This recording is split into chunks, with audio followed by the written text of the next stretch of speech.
Next है इसमें common सदन का स्पीकर। इंग्लैंड में विधान पालिका को संसद कहा जाता है और जो संसद का ऊपरी सदन है उसे लार्ड सदन और जो निम्न सदन है उसे कॉमन सदन कहा जाता है। इंग्लैंड में जो कॉमन सदन के स्पीकर का पद है वो काफ़ी महत्वपूर्ण और सम्मानजनक पद है।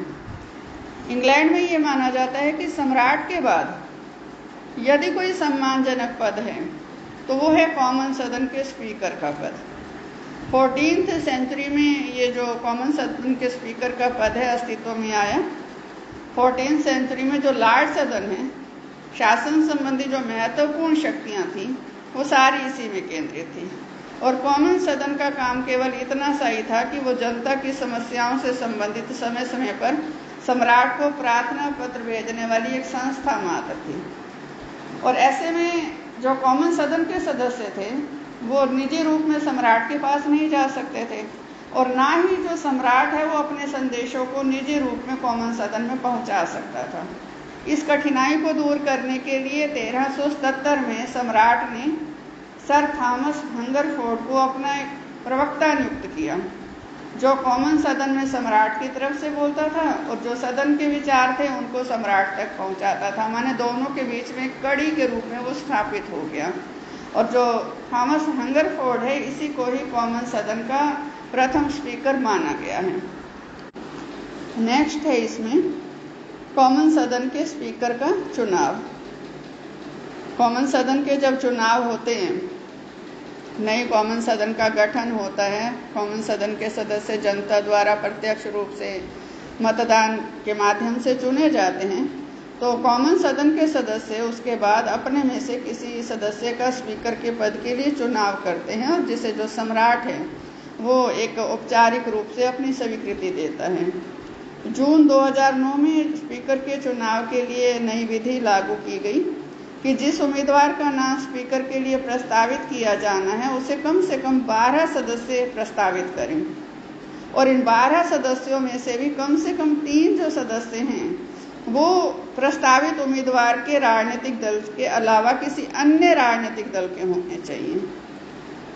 और उसके बाद फिर मतदान होता है और उम्मीदवार को मतदान में स्पष्ट बहुमत प्राप्त होना जरूरी है। यदि किसी उम्मीदवार को स्पष्ट बहुमत प्राप्त नहीं होता तो मतदान फिर से किया जाता है और जिस उम्मीदवार को 5% से कम वोट मिलते हैं उसको उम्मीदवार के नाम के जो चुनाव की लिस्ट है उसमें से निकाल दिया जाता है। इस तरह से ये चुनाव तब तक चलता रहता है जब तक कि किसी भी उम्मीदवार को स्पष्ट बहुमत वोटों का प्राप्त ना हो जाए।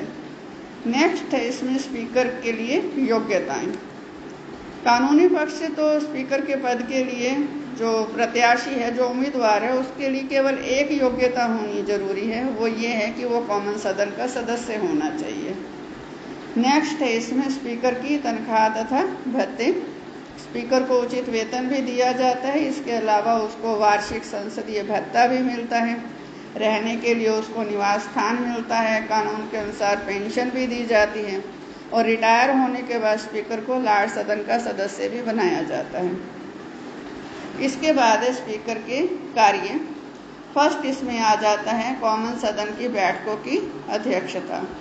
किसी भी सभा या मीटिंग की जो कार्य कुशलता है वो इसी बात पर ही निर्भर करती है कि उसको संचालित करने के लिए कोई योग्य व्यक्ति हो।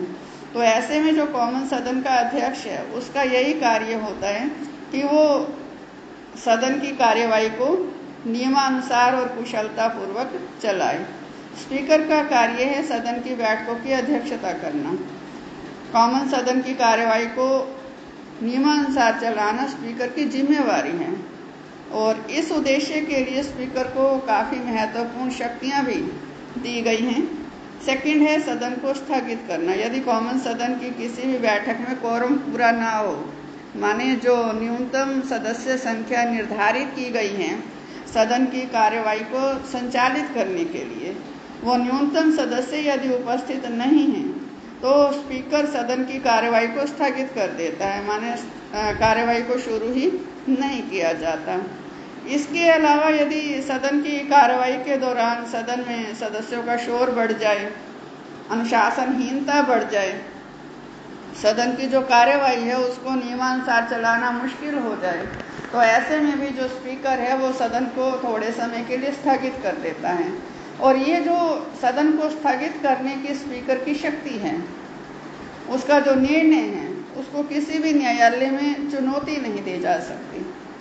नेक्स्ट है इसमें सदन का कार्यक्रम निश्चित करना, माने जो सदन का एजेंडा है वो क्या होगा, किस दिन किस किस विषय पर बहस होगी, कौन से जो विधेयक हैं वो सदन में प्रस्तुत किए जाएंगे, बहस में किसको कितना समय दिया जाएगा, किस प्रकार की और कार्यवाही सदन में होगी, ये सारा जो कार्यक्रम है, ये जो सारा एजेंडा है, स्पीकर प्रधानमंत्री से सलाह करके पहले ही निश्चित कर लेता है। नेक्स्ट है सदन की कार्यवाही को संचालित करना। स्पीकर का मुख्य काम ही यही है, सदन की कार्यवाही को संचालित करना। तो इसके लिए स्पीकर क्या क्या कार्य करता है, जैसे वो सदस्यों को, मंत्रियों से उनके विभागों के संबंध में प्रश्न पूछने की आज्ञा देता है, और जो प्रश्न नियमानुसार ना हो उसको वो रद्द भी कर सकता है। जैसे अगर कोई व्यक्ति किसी सार्वजनिक महत्व के विषय पर, कोई भी सदन का जो सदस्य है सार्वजनिक महत्व के विषय पर स्थगन प्रस्ताव पेश करना चाहे, तो अध्यक्ष की ही ये निर्णय लेने की शक्ति पर ही निर्भर करता है कि वो स्थगन प्रस्ताव को प्रस्तुत करने की आज्ञा देगा या नहीं देगा। यदि प्रस्ताव को प्रस्तुत करने की आज्ञा स्पीकर देता है तो फिर वो उस पर होने वाली बहस के लिए भी समय निश्चित करता है। इसी तरह से जो सदन के सदस्य हैं उनको भाषण देने की आज्ञा भी स्पीकर ही देता है।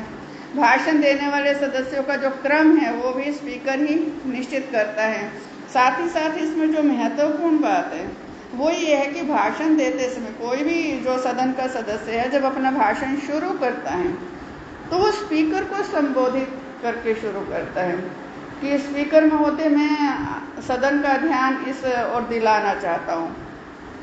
माने कोई भी सदन का सदस्य किसी दूसरे सदन के सदस्य का नाम लेकर संबोधित करके भाषण शुरू नहीं करेगा, ना ही प्रधानमंत्री को संबोधित करके भाषण शुरू करेगा, ना ही सदन में जो विपक्ष के नेता हैं उनको संबोधित करके शुरू करेगा। ये नियम है कि हर जो सदन का सदस्य है भाषण की शुरुआत स्पीकर को संबोधित करके ही करते हैं।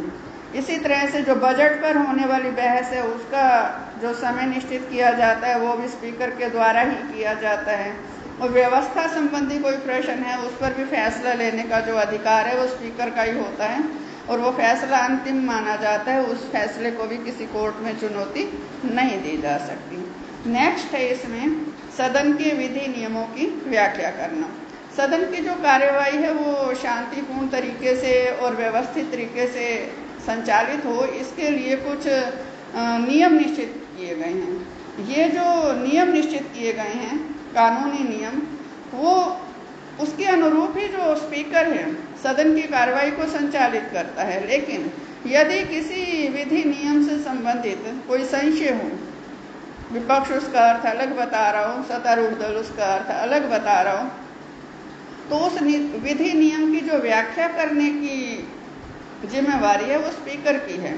स्पीकर जो उस विधि नियम की व्याख्या देगा वो अंतिम मानी जाएगी, और उस व्याख्या को किसी भी न्यायालय में चुनौती नहीं दी जा सकती।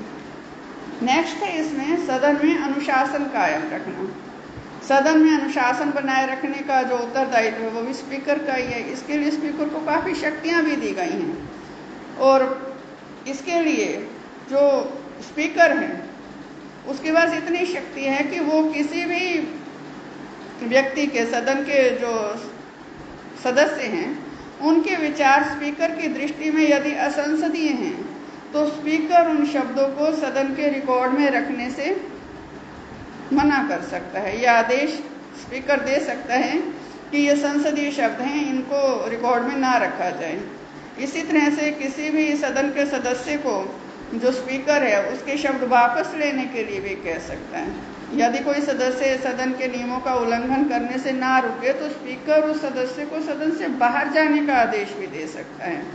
और यदि कोई सदस्य बहुत अधिक अनुशासनहीनता दिखाए तो जो अधिवेशन चल रहा है उस पूरे अधिवेशन के जो बाकी बचा हुआ समय है उसके लिए जो स्पीकर है ऐसे सदस्य को बाहर रहने का आदेश दे सकता है, माने उस पूरे अधिवेशन में वो सदस्य सदन में नहीं रह पाएगा।